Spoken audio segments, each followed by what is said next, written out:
The Crossbow's Nature keyboard is an ergonomic mechanical keyboard that can be bought for as low as $80. But is it even worth that much?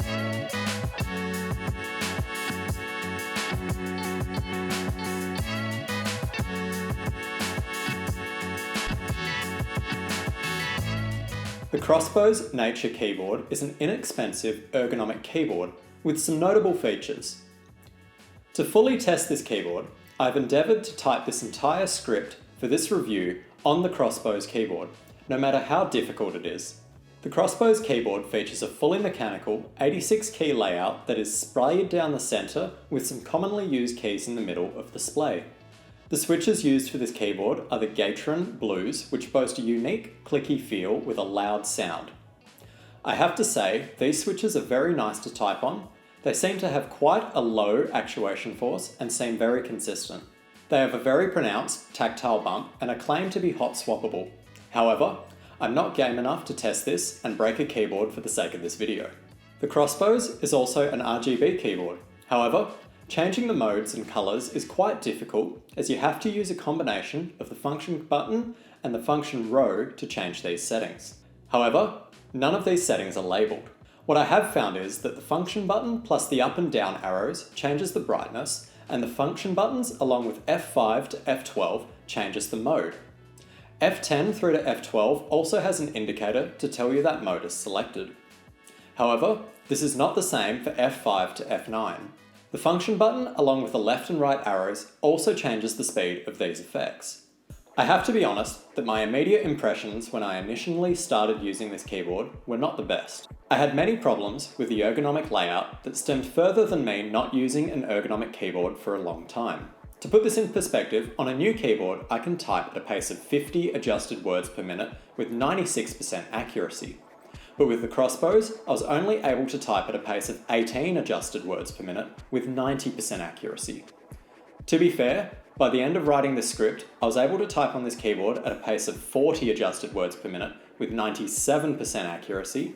So this is better, but not perfect, especially considering how much typing was done to make up this script, and this was based on my introductory typing speed. My issues typing on this keyboard mainly stemmed from the layout that I mentioned previously. Due to the odd layout, I found myself typing with one finger a lot more than I normally would, and I can almost completely forget touch typing.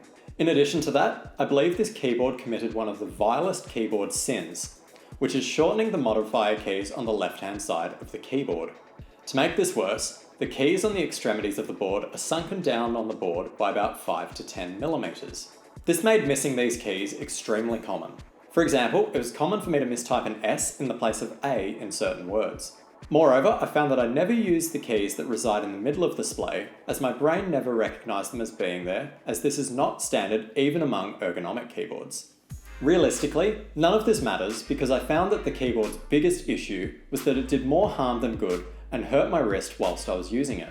Ergonomic keyboards can alleviate stress within your body in 3 ways, by reducing either extension, deviation, or pronation. Extension occurs when your wrists are tilted upwards out of alignment with the rest of your arm. This is most likely to occur when your keyboard is tilted upwards, like yours probably is right now. Deviation occurs when your wrists are out of alignment with your arms when you're looking down at them. Think of when you have a standard keyboard and one of your arms tucks into your side. Pronation occurs when your hands aren't in their neutral position facing each other, like they would be when they're by your side. I can honestly say that this keyboard ultimately fixes none of these. To relieve extension, your wrists need to be tilted slightly downwards towards the back of your keyboard. This keyboard does the opposite, and has the feet at the back. Ideally, a wrist rest would be at the front along with the feet to alleviate the pain caused from extension. This keyboard also doesn't solve deviation. However, this is the one out of the 3 that it comes closest to solving. I would consider my body build to be fairly average for the Australian male population, as I am 6 foot tall. When I use this keyboard, my elbows are still tucked into my ribcage like they are with a normal keyboard. The way that this would be solved is to have the left and right banks of letter keys further apart so that I have more room to spread out. Pronation is also not attempted to be solved with this keyboard, as the board still features a horizontal flat deck. Compared to other keyboards on the Australian market, there are not many in the same price class as this keyboard. Kmart sells a wireless ergonomic keyboard that has both the wrist rest and a hump in the middle of the deck to alleviate pronation. This is in addition to the display design and it only costs $15. However, it does lack RGB and mechanical switches, the latter of which really improves the typing experience in my opinion.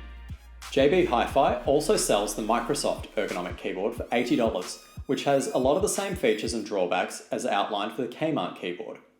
However, it is not wireless. This places the Crossbows in the difficult position as it is the same price as the Microsoft keyboard, but has the added benefit of nicer switches and RGB, but the notable drawback of not reducing pain and in my case, increasing it.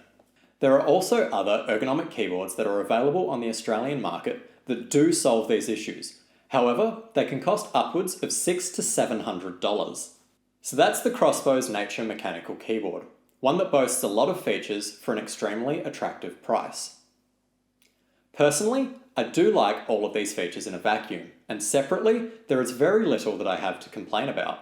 However, we have to look at this product holistically as it ships to customers.